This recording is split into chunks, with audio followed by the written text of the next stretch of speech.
আমন্ত্রণ গণিতের আরো একটি ক্লাসে। আজকের ক্লাসে আলোচনা হবে বহু নির্বাচনী প্রশ্ন নিয়ে। দেখতে পাচ্ছ টাইপ 1 অনুপাত ও সমানুপাত সংক্রান্ত যে চ্যাপ্টারটি তোমাদের টেক্সট বুক অর্থাৎ তোমাদের বইয়ে মূল বইয়ে যে চ্যাপ্টারটি আছে অনুপাত এবং সমানুপাত অর্থাৎ জ্যামিতির একটি চ্যাপ্টার 14 নম্বর চ্যাপ্টার। আমরা এই চ্যাপ্টার থেকে এমসিকিউ সমাধান করব এবং সাজেশন ভিত্তিক এমসিকিউ সমাধান করব টাইপ আকারে। আজকের ক্লাসে থাকছে টাইপ 1। তো আমরা যদি প্রথম প্রশ্নটা একটু দেখে নিই, আমাদের প্রথম প্রশ্নে কি বলা হচ্ছে যে দুইটা ত্রিভুজ, একটার নাম হচ্ছে LMN আর একটা নাম হচ্ছে PQR। আচ্ছা, এই যে দুইটা ত্রিভুজের কথা আমাদের বলা হচ্ছে, তো এই দুইটা ত্রিভুজের আমরা যদি ত্রিভুজ দুটাকে একটু এঁকে দেখাই তাহলে ব্যাপারটা আরো ভালো বুঝতে পারবা। মনে করো যে দুইটা ত্রিভুজ সদৃশ, তার মানে তাদের কোণগুলো সব সমান হবে, প্রত্যেকটি কোণের পরিমাণ সমান, তবে ত্রিভুজের আকার ছোট বড় হতে পারে। ধরো যে এইটা একটা, মনে করো যে এইটা একটা ত্রিভুজ আর ওই যে আর একটা ত্রিভুজ। আমরা এই দুইটা ত্রিভুজ নিয়ে কাজ করি, এটাকে বাদ দিয়ে দিই। মনে করো যে একটা ত্রিভুজের নাম হচ্ছে LMN আর একটা হচ্ছে তোমার PQR। তো দুইটা ত্রিভুজ, একটা হচ্ছে LMN আর একটা হচ্ছে PQR। তো এই দুইটা ত্রিভুজের মধ্যে এই কোণ আর এই কোণ সমান, যেহেতু বলা হয়েছে সদৃশ কোণই, এই কোণটা আর এই কোণটা সমান, এন কোণটা আর কোণটা সমান, তিনটা কোণ পরস্পর সমান হলে তাকে সদৃশ কোণ ত্রিভুজ বলা হয়। এখন সদৃশ কোণ ত্রিভুজের ক্ষেত্রে আমরা জানি যে সদৃশ কোণ ত্রিভুজের অনুরূপ বাহু অনুপাত আর অনুরূপ বাহুর এই দুইটা ত্রিভুজের ক্ষেত্রফলের অনুপাত তাদের অনুরূপ বাহুর বর্গের অনুপাতের সমান, অর্থাৎ সমানুপাত। তাহলে এইখানে দেখাইছে ত্রিভুজ PQR, দেখো ত্রিভুজ PQR ইস টু ত্রিভুজ কি LMN। এই দুইটা অনুপাত দেখানো হলো। এই যে দুইটা অনুপাত আমি দেখালাম দুইটা ত্রিভুজের, এরা হবে কি এদের অনুরূপ বাহুর, মানে এখানে একটু দেখি আমরা, আমাদের এখানে দুইটা বাহু দেখানো হয়েছে MN। তো MN কোনটা? MN হচ্ছে এইটা, এই যে এইটা। আর QR কোনটা? QR হচ্ছে এইটা। তাহলে আমরা প্রথমে কোন ত্রিভুজটা লিখছি বলো তো? QR, এই PQR। তাহলে QRটাকে আগে লিখবো, এই যে QR ইস টু, এখানে এবার লিখবো হচ্ছে MN। ত্রিভুজের যদি তারা সদৃশকোণী হয়, তাদের যে ক্ষেত্রফলের অনুপাত তাদের অনুরূপ বাহুর বর্গের অনুপাতের সমান। এখন আমরা যদি এখানে আমাদের এই উদ্দীপকটা দেখি যে LMN এবং PQR ত্রিভুজ, দেখো প্রথমে বলছে ত্রিভুজ LMN, তারপর বলছে PQR, অনুপাতও সেভাবে দেখালো কিন্তু চাইছে উল্টায়। আবার দেখো এটাকে আগে লিখছে, তো যেটাকে আগে লিখবে সেটা তথ্য তোমাকে আগে দিতে হবে। তাহলে এবার আমরা আসো এইখানে দেখি যে MN is to QR, MN is to QR, আর যদি QR ইস টু MN হয় তাহলে ঠিক আর অনুপাতটা উল্টে যাবে, তাহলে 5টা আসবে আগে আর তোমার কত বলো তো 4টা যাবে পরে, কারণ এখানে MN QR, তাহলে QR MN 5:4, এটা ছিল 4:5, তাহলে আমরা এখানে পাচ্ছি 25:16। এইটা হচ্ছে আমাদের এই কোশ্চেনের আনসার। আরো সহজ করে বলি যে সদৃশকোণী ত্রিভুজের ক্ষেত্রে তাদের ক্ষেত্রফলের অনুপাত অনুরূপ বাহুর বর্গের অনুপাতের সমান। তাহলে অনুরূপ বাহু তাদের বর্গের অনুপাত করলে যা হবে ক্ষেত্রফলের অনুপাত তাই হবে। আশা করি তোমরা বুঝতে পেরেছো। এবং আমাদের অ্যান্সারটা তাহলে কি হচ্ছে বলো তো? অ্যান্সারটা হচ্ছে ঘ 25:16। তুমি কিন্তু আবার এইটাকে অ্যান্সার করে ফেলতে পারো, দেখবা যে 4 আর 5, তাহলে অনুপাত করলা 4:5 মানে 16:25। কিন্তু ঘটনা হচ্ছে আমাদের এখানে তথ্য যেভাবে দেওয়া আছে কিন্তু প্রশ্ন অ্যান্সার চাচ্ছে উল্টা করে, তাহলে আমরা কিন্তু উল্টা করে মানটা, অর্থাৎ কিউআর ত্রিভুজ PQR ত্রিভুজটা আগে হলে QR এর মানটাকে আগে আনতে হবে। এখানে QR হচ্ছে 5 আর MN হচ্ছে 4, তাহলে 25:16 এটা হচ্ছে আমাদের এই কোশ্চেনের অ্যান্সার। তাহলে আমরা অ্যান্সার বলছি এই ঘকে। এটা কিন্তু বেশ গুরুত্বপূর্ণ একটি প্রশ্ন, রেড মার্ক করা দেখতে পাচ্ছ। পরের প্রশ্নটা আমরা দেখব। পরের প্রশ্নে বলা হচ্ছে কি ত্রিভুজ ABC এর বি কোণটা হচ্ছে 90 ডিগ্রি। ভালো করে বুঝো, একটা কোণ যদি 90 ডিগ্রি হয় তাকে আমরা সমকোণী ত্রিভুজ বলি। কি বলি বলতো? সমকোণী ত্রিভুজ। আর সমকোণী ত্রিভুজের সমকোণ ব্যতীত বাকি দুইটা কোণের মান কিন্তু 90 ডিগ্রি। সূক্ষ্মকোণ দ্বয়ের সমষ্টি হচ্ছে 90 ডিগ্রি। তো যদি সূক্ষ্মকোণ দ্বয়ের সমষ্টি 90 ডিগ্রি হয়, একটু খেয়াল করো, এই যে এই দুইটা কোণ এত হলে তাহলে কোণ দুইটির অনুপাত নিচের কোণটি, কোণ দুইটির অনুপাত নিচের কোণটি, খুব ভালো করে বুঝো যে কোণ দুইটির অনুপাত কি হবে।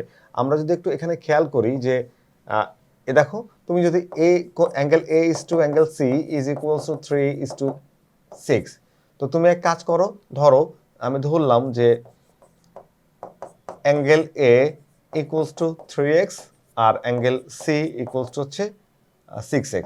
এখন তুমি বলো তো আর অ্যাঙ্গেল বি সমান তো 90 ডিগ্রি দেওয়াই আছে। তো আমরা জানি ত্রিভুজের তিন কোণের সমষ্টি 180। তো একটা কোণ যদি 90 ডিগ্রি হয় তাহলে বাকি দুইটা কোণ যোগ করলে হবে 90 ডিগ্রি, অর্থাৎ এই দুইটার যোগফল হবে 90 ডিগ্রি। তার মানে 3x plus 6x equals to 90 degree. তো এখানে পাচ্ছ কত বলো তো? পাচ্ছ তুমি হচ্ছে 6 আর 3 9, 9x ইকুয়ালস টু 90, তাহলে x ইকুয়ালস টু 10। x এর ভ্যালু কত ডিগ্রি? 10 ডিগ্রি। তাহলে তোমাকে বলছে যে কোণ দুইটার অনুপাত কত, তাহলে একটা কোণ হচ্ছে এ কোণের ভ্যালু আমরা পাচ্ছি কত বলো তো? 3 ইন্টু 10 ইকুয়ালস টু 30 ডিগ্রি। আরটা কোণ পাচ্ছি কত বলো তো? 6 ইন্টু 10 ইকুয়ালস টু 60 ডিগ্রি। তাহলে একটা হচ্ছে 30, একটা হলো 60, তাহলে 30 ডিগ্রি ইজ টু 60 ডিগ্রি। এই হচ্ছে আমাদের অনুপাত, এইটাই আমাদের এই কোশ্চেনের অ্যান্সার। তাহলে আমাদের অ্যান্সার কই বলো তো? অ্যান্সার হচ্ছে এই ঘ, যেখানে আমরা 30 এবং 60কে দেখতে পাচ্ছি। ওকে, এবার একটা চিত্র থেকে প্রশ্নের সমাধান হবে। তো চিত্রটাকে দেখে নাও। একটা চিত্রে বলছে নিচের কোনটি সঠিক। ভালো করে একটু আমরা চিত্রটাকে অবজার্ভ করি। আমরা দেখতে পাচ্ছি এটা মোটামুটি একটা সমদ্বিবাহু ত্রিভুজের চিত্র, যেখানে এসি এই এডি হচ্ছে এর লম্ব বা মধ্যমাও বলতে, এই লম্ব বিসি বার মধ্যবিন্দুটি এটা মধ্যমাও হয় লম্ব। তাহলে এইটা কোনটাকে দুই ভাগ করে ফেললো, এই পাশ আর এই পাশ কোণের যে দুই পাশ ভাগ এটা সমান। তাহলে আমরা জানি তোমার হচ্ছে ত্রিভুজের যে কোনো কোণের অন্তঃদ্বিখণ্ডক, যে কোনো কোণের অন্তঃদ্বিখণ্ডক, আমি আবারও বলি, ত্রিভুজের যে কোনো কোণের অন্তঃদ্বিখণ্ডক তার বিপরীত বাহুকে এবং কোণ সংলগ্ন বাহুদ্বয়কে অনুপাতে বিভক্ত করে। অর্থাৎ এই যে অনুপাতে বিভক্ত করবে এটা সমানুপাত হবে। অর্থাৎ এই দুইটা বাহুর যে অনুপাত আর এইটার অনুপাত, এই অনুপাত দুইটা সমান লিখতে পারবা। তার মানে তুমি কি লিখতে পারবে বলো তো? লিখতে পারবা হচ্ছে এখানে এই যে এ বি ইস টু হচ্ছে এসি সমান লিখতে পারবো হচ্ছে বিডি ইস টু ডিসি। এটা লেখা যাবে এ বি এসি। তুমি চাইলে এসিকে আগেও লিখতে পারো, কোশ্চেনে কেমন থাকবে আমরা যদি একটু দেখি। এ বি আর হচ্ছে এসি, এ বি আর এসি, এ বি আর এসি এখানে আছে, A B to A C. Okay, আর বিডি ইস টু সিডি। হ্যাঁ, বিডি ইস টু সিডি।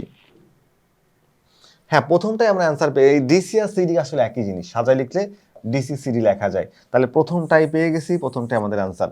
এই A B is to A C আর B D is to C D, B D is to C D. দেখো, তার মানে ত্রিভুজের যে কোনো কোণকে যদি অন্তঃদ্বিখণ্ড করা হয়, কোণ সংলগ্ন বাহুদ্বয়ের অনুপাত এবং যে বাহুটাকে দ্বিখণ্ডিত করা হইলো, অর্থাৎ যেখানে যে ছেদ করলো তাদের যে অনুপাত, এই অনুপাত পরস্পর সমান।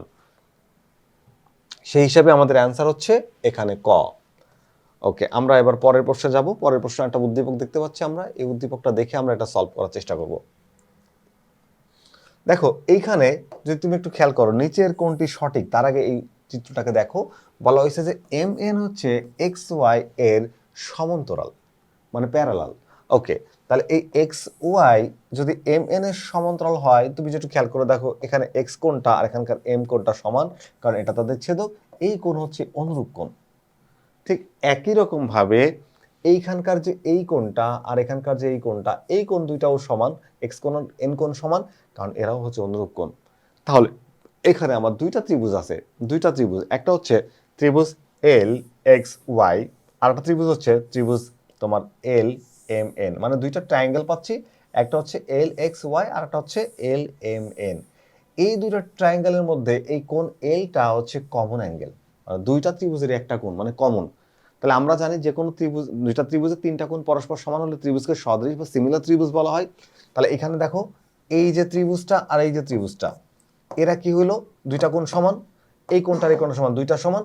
দুইটা কোণ যখন সমান হয়, তিন নম্বর কোণটা তো কমন কোণ, এটা অটোমেটিক্যালি সমান হয়। তাহলে ত্রিভুজ দুইটা সদৃশ। আর আমরা জানি সদৃশ কোণ ত্রিভুজের অনুরূপ বাহুগুলো সমানুপাতিক। অনুরূপ বাহুগুলো কি? সমানুপাতিক। তাহলে প্রথমে ত্রিভুজ এম এন এল এর এম এন তোমার, তাহলে এখানকার যে বাহুটার নাম হচ্ছে M L M L M, তার অনুপাত হবে হচ্ছে ছোট ত্রিভুজের বাহু হচ্ছে এল এক্স। আর এদিকে আসে তুমি এই বাহুটা পাবা হচ্ছে এল এন, লিখলাম হচ্ছে এল এন বাই হচ্ছে এল ওয়াই। এটাই বেসিক্যালি আমাদের অ্যান্সার হবে। আমরা এই অ্যান্সারটাকে প্রথমে খুঁজবো যে L M is to L X equals to L N is to L Y. তো এইটাকে আমরা খোঁজার চেষ্টা করব। যদি এটা অ্যান্সার না পাই তাহলে একটু মডিফাই করতে হবে। তাহলে এখানে এল এম পাইলাম, এল এম হচ্ছে L X L M L M, না L M is to L X কোথাও নাই। তাহলে আমাদের এটাকে একটু মডিফাই করতে হবে। মডিফাই করব কি, এলএম এর সাথে এলএন সব জায়গায় আছে, তাহলে আমরা যদি এটাকে একটু একান্তরকরণ করি, একান্তরকরণ মানে কোনাকুনি দুইটা রাশিকে চেঞ্জ করে দিব, কোনাকুনি, অর্থাৎ যদি এইটাকেও চেঞ্জ করতে পারি এটাও করতে, কিন্তু যদি এলএমটা সব জায়গাতেই আগে আছে, এলএমটাকে স্থির রেখে দাও, এই এলএমটাকে রেখে দিলাম, এই যে এলএনটাকে ধরে এখানে এনে দাও, এলএন সমান সমান হচ্ছে, তাহলে এই এলএক্সটা এলএন এর জায়গায় চলে যাবে, তাহলে এখানে এল এক্স বাই হচ্ছে এল ওয়াই। এই দেখো এবার এটাকে অনুপাত করে দাও, সুতরাং L M is to L N equals to L X is to L Y. দেখো অ্যান্সার পেয়ে যাচ্ছি, এই যে L M is to L N, L X is to L Y. এই গ নাম্বারটা হচ্ছে আমাদের এই কোশ্চেনের আনসার। তার মানে হচ্ছে সদেশকোণী ত্রিভুজের যে অনুরূপ বাহু, সেই বাহুগুলো সমানুপাতিক হলে আমরা তাদের মধ্যে সম্পর্ক তৈরি করে এই আনসারটা দেখাতে পারি।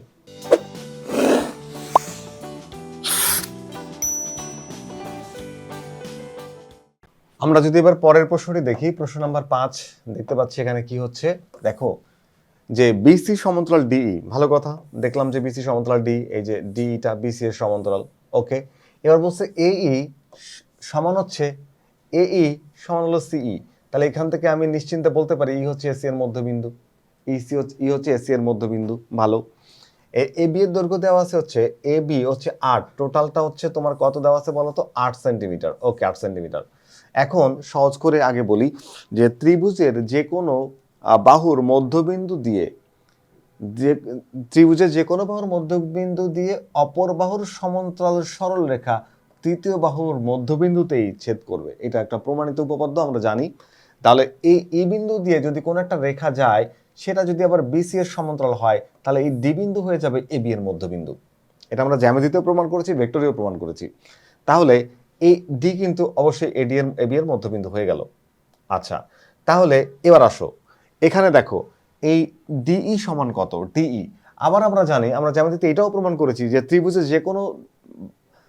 যে কোনো দুই বাহুর মধ্যবিন্দু সংযোগ রেখা, যে কোনো দুই বাহুর মধ্যবিন্দু সংযোগ রেখা তৃতীয় বাহুর সমান্তরাল দৈর্ঘ্য তার অর্ধেক, তৃতীয় বাহুর সমান্তরাল তো কোশ্চেনে দেওয়াই আছে, মধ্যবিন্দু সেটাও দেওয়া আছে, আর এখানে এটা মধ্যবিন্দু আর সমান্তরাল হলে অপরটা মধ্যবিন্দু হবে, এটা আমরা প্রমাণ করেছি।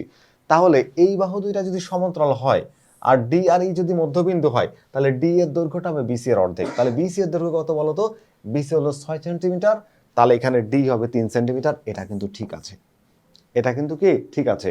এবার দেখো এ ডি হয়ে গেল এবি এর মধ্যবিন্দু, এবি সমান কত দেওয়া আছে 8 সেন্টিমিটার, তাহলে এডি হচ্ছে এবি এর অর্ধেক, অর্ধেক সমান 4 সেন্টিমিটার, এটাও ঠিক আছে। এরপরে ত্রিভুজ এবিসি, ত্রিভুজ এ বি সি মানে মূল ত্রিভুজটা ঠিক আছে, ভালো কথা, আর ত্রিভুজ এডি ই সদৃশ, এটাও কিন্তু সত্য। আমরা জানি যে ত্রিভুজের 3টা কোণ পরস্পর সমান তারাই সদৃশ। খেয়াল করে দেখো এখানকার যে বি কোণ আর এখানকার যে ডি কোণ, এই দুইটা কোণ সমান, কারণ রেখা দুটো সমান্তরাল, তাই এরা অনুরূপ কোণ। একই রকম ভাবে এখানকার যে ই কোণ আর এখানকার যে সি কোণ, এরাও আবার সমান, কারণ এই তাহলে ত্রিভুজ এডিই আর ত্রিভুজ এবিসি এর দুইটা করে কোণ অলরেডি সমান হয়ে গেল। দুইটা করে কোণ সমান হলে 3 নম্বর কোণটা কি এমনিতেই সমান হয়, আর 3 নম্বর কোণটা হচ্ছে এই কোণ যেটা সাধারণ কোণ দুইটা ত্রিভুজের মধ্যে আছে, তাহলে 3টা কোণ পরস্পর সমান, ত্রিভুজ দুটি সদৃশ, এই তথ্যটাও সঠিক। তাহলে 1, 2 ও 3 যদি সত্য হয়, তাহলে আমাদের উত্তর হয় হচ্ছে ঘ। আমাদের আরো একটা উদ্দীপক, এবং উদ্দীপক থেকে আমরা এখানে এটাও একটা বহুপদী প্রশ্ন দেখতে পাচ্ছি, আমরা এই বহুপদী প্রশ্নটির অ্যান্সার দেওয়ার চেষ্টা করব। তাহলে একটু দেখো এইখানে বলা হচ্ছে কি যে তোমার এটা 6 নম্বর প্রশ্ন, হ্যাঁ। তো আমাদের এই প্রশ্নে বলা হচ্ছে কি যে তোমার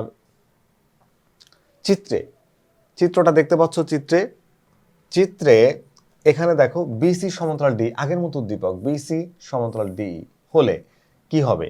আমরা জানি ত্রিভুজের যে কোনো বাহুর সমান্তরাল সরলরেখা অপর দুই বাহুকে তাদের অনুপাতে বিভক্ত করে, অথবা সদেশকোণী ত্রিভুজের অনুরূপ বাহুগুলো সমানুপাতিক, সদেশকোণী ত্রিভুজের কি অনুরূপ বাহুগুলো সমানুপাতিক। তাহলে যদি এই রেখা দুইটা সমান্তরাল হয়, তাহলে এই কোণ ডি আর কোণ বি সমান, কোণ ই আর কোণ সি সমান, আর এই কোণটা দুইজনের জন্য কমন কোণ, এমনিতেই সমান, ত্রিভুজ দুটি সদৃশ। তাহলে এদের অনুরূপ বাহু এবিসি ত্রিভুজের এবি বাহু আর এডিসি ত্রিভুজের এডি বাহু, এরা হচ্ছে অনুরূপ, এদের অনুপাত। আর এখানে এসি ইসটু হচ্ছে এই অনুপাতটা সমানুপাত লেখা যাবে। প্রথমটা দেখো ঠিক আছে। পরেরটা আসো, ত্রিভুজের যে কোনো বাহুর সমান্তরাল সরলরেখা অপর দুই বাহুকে তাদের অনুপাতে বিভক্ত করে, সেক্ষেত্রে আমরা এ বি তার নিচে এ বিডিও লিখতে পারবো, কোনো সমস্যা নাই। আবার এখানে এসি তার নিচে আমরা সিইও লিখতে পারবো, এটাও কোনো সমস্যা নাই, এই জিনিসটাও সঠিক। অনুপাতে বিভক্ত করে, একটা এবি আর একটা অনুপাত দিলা, তুমি চাইলে এখানে এবি বাই এডিও হতো, এসি বাই এইও তো লিখছি এটা, আবার এটাও লেখা যাবে। আবার তুমি হচ্ছে এই এবি যেহেতু অনুপাত এই সমান্তরাল সরলরেখা, তাহলে তুমি এডি বাই বিডি এই বাই সি যদি থাকে সেটাও সঠিক হবে। আমরা পরেরটা দেখি, দেখো AB by BC, AB AB by BC, না এটা তো হইলো না, এটা তো দুইটা ত্রিভুজ না, একটা ত্রিভুজের দুইটা বাহুর অনুপাত দেখাচ্ছে, এটা বাদ, এটা হবে না। তাহলে বাকি দুইটা সঠিক, তাহলে বাকি দুইটা সঠিক হলে আমাদের আনসার হচ্ছে ক, মানে 1 এবং 2। 1 আর 2 কোথায় পাচ্ছি আমরা? 1 আর 2 পাচ্ছি হচ্ছে কতে। তাহলে আমাদের এই প্রশ্নের আনসার হচ্ছে ক। আমাদের আরেকটা উদ্দীপক আমরা দেখতে পাচ্ছি, এই উদ্দীপক থেকে আমরা দুইটা প্রশ্নের আনসার করব। কয়টা প্রশ্নের আনসার করব? দুইটা। তো আমরা এখন এখান থেকে দুইটা প্রশ্নের আনসার করতে যাচ্ছি, চলো দুইটা প্রশ্নের আনসার করা যাক। দেখো প্রথম প্রশ্নে বলা হচ্ছে কি, যে চিত্রে A B is greater than A C, মানে এ বিটা এসি এর চেয়ে কি বলতো, এসি এর চেয়ে হচ্ছে বড়, এ বিটা এসি এর চেয়ে বড়। ভালো, দেখে যদিও সমান মনে হচ্ছে, বাট প্রশ্নে যেহেতু বলে দিচ্ছে বড়, তাহলে বড়। তাহলে বড় হলে কিন্তু চিত্রটা একটু এমন হওয়া দরকার ছিল, এই সাইডটা একটু আর একটু এরকম হলে ভালো হতো। যাক সমস্যা নাই, আমাদের প্রশ্নে বলে দিচ্ছে মানে বড়, মানে বড়। তাহলে আরো বলা হয়েছে কি, যে পি এ, এই হচ্ছে পি এ, সমান্তরাল হচ্ছে সি কিউ। ভালো কথা। এবার আসো নিচের কোনটি সঠিক। দেখো এইখানে আবার কোণ এক্স আর কোণ এক্স, মানে দুইটা কোণ, অর্থাৎ এ কোণের সমদ্বিখণ্ডক, দুইটা কোণ পরস্পর সমান হয়ে গেল। আমরা জানি যে ত্রিভুজের যে কোনো কোণের সমদ্বিখণ্ডক রশ্মি কোণ সংলগ্ন বাহুদ্বয়কে এবং তার বিপরীত বাহুকে সমান অনুপাত বিভক্ত করে। এইটা আমরা উপপাদ্য 30-এর মধ্যে প্রমাণ করছি, তোমাদের বইয়ের চ্যাপ্টার 14-এর। তো সেই ফর্মুলাটা আমরা এখানে অ্যাপ্লাই করতে পারবো। তাহলে এখানে দেখো, এই যে এইখানে কোণ সংলগ্ন বাহু একটা হচ্ছে এসি, একটা হচ্ছে এবি। তাহলে দেখো এসি ইজ টু এবি, এখানে পিসি আর হচ্ছে পিবি। ওকে, এটা ঠিক আছে। তাহলে কোণ সংলগ্ন বাহু হচ্ছে দুইটা, এসি আর এবি, তাদের অনুপাত, এবং যে বাহুতে অপর বাহুকে অর্থাৎ বিপরীত যে বাহুটা সেটাকে পিসি ইন্টু বিপি, পিসি ইন্টু বিপি, এটা ঠিক আছে। তাহলে এটা যদি সঠিক, এটা তো বহুপদী না, একটাই উত্তর, তাহলে এটাই আমাদের সঠিক উত্তর। ওকে, আমরা পরের প্রশ্নে যাব। এই উদ্দীপকটা থেকে আমরা পরের কোশ্চেনটা সলভ করতে যাচ্ছি। তাহলে উদ্দীপকটা, চিত্রটা তো আমাদের দরকার হবে। আচ্ছা দেখো, এইবার চিত্র অনুসারে angle A C Q, A C Q, A C Q বলতে আমরা কোনটুকু বুঝি? দেখো একটু দেখাই, angle A C Q, A C Q, এই যে অ্যাঙ্গেলটা এসি কিউ, আর C A P, C C A P, এই যে অ্যাঙ্গেলটা, এই দুইটা অ্যাঙ্গেল সঠিক। হ্যাঁ এটা সঠিক, কারণ কি দেখো এই যে বাহুটা আর এই বাহুটা সমান্তরাল প্রস্থে বলা ছিল, তাহলে এই দুইটা কোণ হচ্ছে একান্তর কোণ, আমরা জানি একান্তর কোণ পরস্পর সমান। 1 নাম্বার তথ্য ঠিক আছে। এবার আসো কোণ, এখানে আছে কি কোণ বিএপি, কোণ বিএপি, এই কোণটা দেখো, এই যে বিএপি এখানে চিহ্নিত করে দিলাম, বিএপি সমান হচ্ছে কোণ এ কিউ, এ কিউ সি, এ কিউ সি, এই যে কিউ সি। এই দুইটা কোণ সমান কেন? যে এই রেখাটা আর এই রেখাটা যদি সমান্তরাল হয়, অর্থাৎ এপি আর সি কিউ যদি সমান্তরাল হয়, বি কিউ তাদের হচ্ছে ছেদক, তাহলে ছেদকের একই দিকের এই কোণগুলোকে বলা হয় অনুরূপ কোণ। তাই অনুরূপ কোণ হলে এরাও কিন্তু সমান। এরপরে বলা হচ্ছে কি ত্রিভুজ ক্ষেত্র এবিপি, এবিপি, ত্রিভুজ ক্ষেত্র এসিপি, এরা সমান না, এরা সমান না, এরা সমান না, কারণ সমান না। প্রশ্নে বলে দিচ্ছে এবি হচ্ছে বড় এসি এর চেয়ে, তো এবি যদি এসির চেয়ে বড় হয় এটা কখনোই সমান হবে না। আর এই সমান হবে না বলে এরা সমান করে রাখছে যাতে তুমি এই ভুলটা করো। এটা কারণ এই বাহুটা বড় হলে এরা সর্বসম প্রমাণ হবে না, সর্বসম প্রমাণ না হলে এদের ক্ষেত্রফল সমান হবে না। তাহলে 1 এবং 2 যদি সঠিক হয়, 1 আর 2 পাচ্ছি কোথায়? 1 আর 2 পাচ্ছি হচ্ছে আমরা কতে। তাহলে ক হচ্ছে আমাদের এই প্রশ্নের সঠিক উত্তর। আর এই প্রশ্নের সাথে সাথে আমাদের আজকের যে আলোচনা ছিল বা যতটুকু তোমাদের জন্য আয়োজন ছিল, সেই আয়োজনটা এখানে শেষ হলো। ফিরে আসবো আবারও নতুন কোনো গাণিতিক সমস্যা নিয়ে। ততক্ষণ পর্যন্ত ভালো থেকো। আল্লাহ হাফেজ।